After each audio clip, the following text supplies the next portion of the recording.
दोस्तों, आज का विषय बहुत ही गहरा और सोचने योग्य है। पापी लोगों को पाप करते देख भगवान चुप क्यों रहते हैं? यह प्रश्न हर किसी के मन में कभी न कभी जरूर उठता है। आज जो बातें आप सुनने जा रहे हैं, अगर उन्हें दिल से समझ लिया और जीवन में अपनाया, तो यह विचार आपकी सोच को बदल देंगे।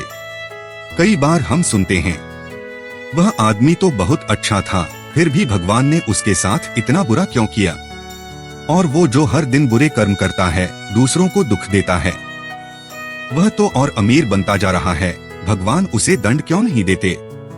ऐसे सवाल सुनकर लोग सोच में पड़ जाते हैं कि क्या भगवान सब कुछ देखकर भी कुछ नहीं करते? क्या उन्हें अन्याय दिखाई नहीं देता?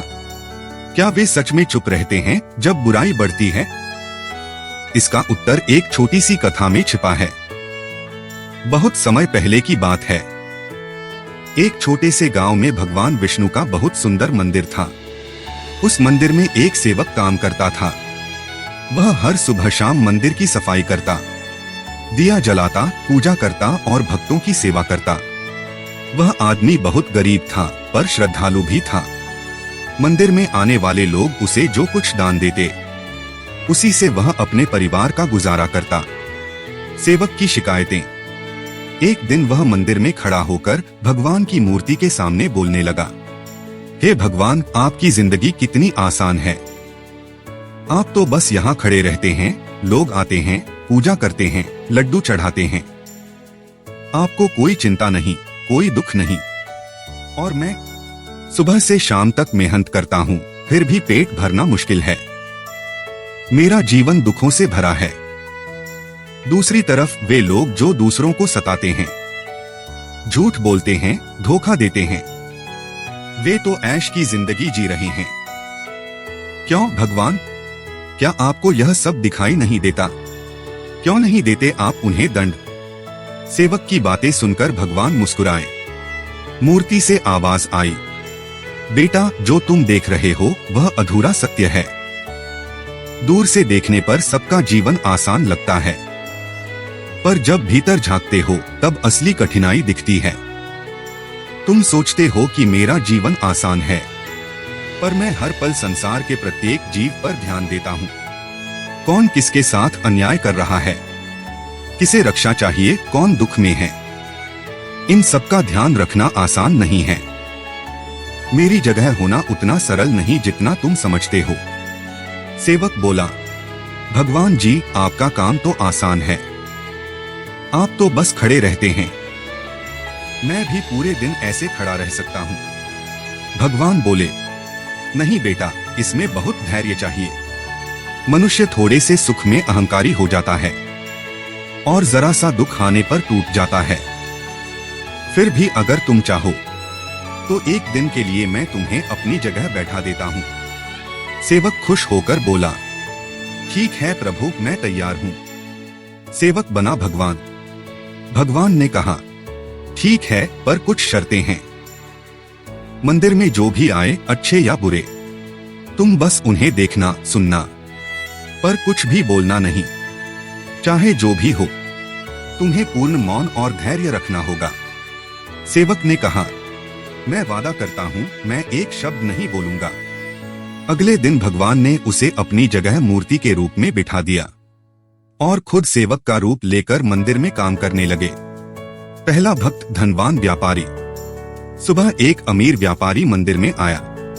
उसने भगवान के आगे सिर झुकाया और बोला, हे ईश्वर, मैंने करोड़ों रुपए लगाकर एक नई फैक्ट्री बनाई है। मुझे आशीर्वाद दीजिए कि मेरा व्यापार खूब बढ़े।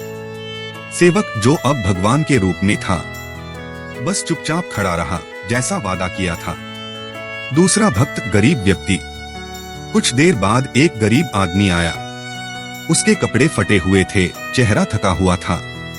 वह भगवान से बोला, हे प्रभु, मैं बहुत गरीब हूँ। माँ बीमार है, दवाई के पैसे नहीं हैं। घर में खाने को कुछ नहीं। मेरे पास बस 10 रुपए हैं। कृपा करके मेरी मदद कीजिए। इतना कहकर वह दुखी मन से लौटने लगा। तभी उसकी नजर मंदिर के फर्श पर पड़ी। वहां एक बटुआ पर्स पड़ा था, जो पहले वाले व्यापारी का था। उसने बटुआ उठाया, देखा उसमें बहुत पैसे थे। वह खुशी से बोला, धन्यवाद प्रभु, आपने मेरी प्रार्थना सुन ली।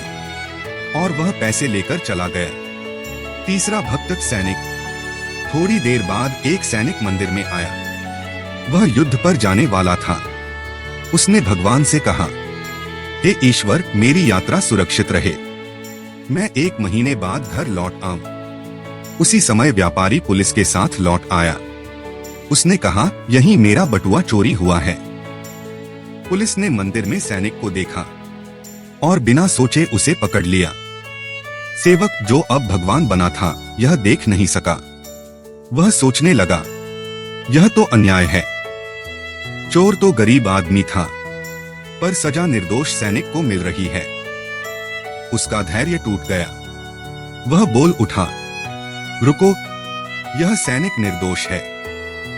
बटुआ तो पहले आए उस गरीब आदमी ने उठाया था। पुलिस ने सैनिक को छोड़ दिया और गरीब आदमी को पकड़ लिया। उसका बटुआ छिन गया और उसे सजा मिली। वह बेचारा रोता रहा। भगवान का आगमन। दिन पूरा हुआ।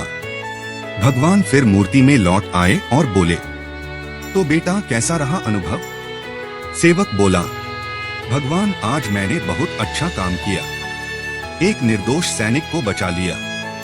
भगवान मुस्कुराए और बोले, नहीं बेटे, तुमने न्याय नहीं बल्कि अन्याय किया है। सेवक चौंक गया, कैसे प्रभु? भगवान बोले, वह गरीब आदमी जो बटुआ उठा ले गया था, वह चोरी नहीं करना चाहता था। वह भूखा था, उसकी माँ बीमार थी। वह उन पैसों से उसका इलाज कराता और वही उसके भाग्य में था। वह व्यापारी लालची और पापी था। उसने गरीबों का हक छीनकर पैसा कमाया था। अगर बटुआ उस गरीब के पास चला जाता तो व्यापारी का कुछ पाप कट जाता।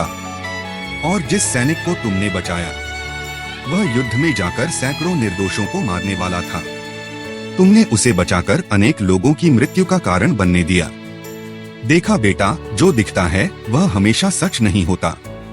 इसलिए मैं मौन रहता हूँ, क्योंकि मैं केवल आज नहीं, भूत, वर्तमान और भविष्य तीनों देखता हूँ। सेवक की आंखों में आंसू आ गए। वह बोला, प्रभु, मैं केवल सतह पर देख पाया, सच्चाई तो आपकी दृष्टि में ही छिपी थी। भगवान बोले, इसीलिए मैं अक्सर चुप रहता हूँ। मनुष्य परिणाम देखता है, मैं कारण जानता हूँ। जब समय सही होता है, न्याय अपने आप होता है। धैर्य रखो, कर्म करते रहो, क्योंकि मैं हमेशा सबका लेखा जोखा रखता हूँ। सीख। दोस्तों, जब हमें लगता है कि भगवान चुप हैं, वास्तव में वे काम कर रहे होते हैं, मौन रहकर। वे हर कर्म का फल तय कर रहे होते हैं, बस हमें उसका समय नहीं पता होता। याद रखिए, भगवान देर करते हैं, अंधेर नहीं। वो हमेशा न्याय करते हैं, बस हमें धैर्य और श्रद्धा रखनी होती है। जो व्यक्ति अपने विश्वास को बनाए रखता है, वह कभी हारता नहीं। भगवान वही हैं जो सब देख रहे हैं, पापी का भी, पुण्यात्मा का भी। पर सजा और पुरस्कार दोनों समय आने पर ही मिलते हैं। इसलिए जीवन में जो भी हो, भगवान पर भरोसा रखिए, क्योंकि वे मौन होकर भी न्याय करते हैं।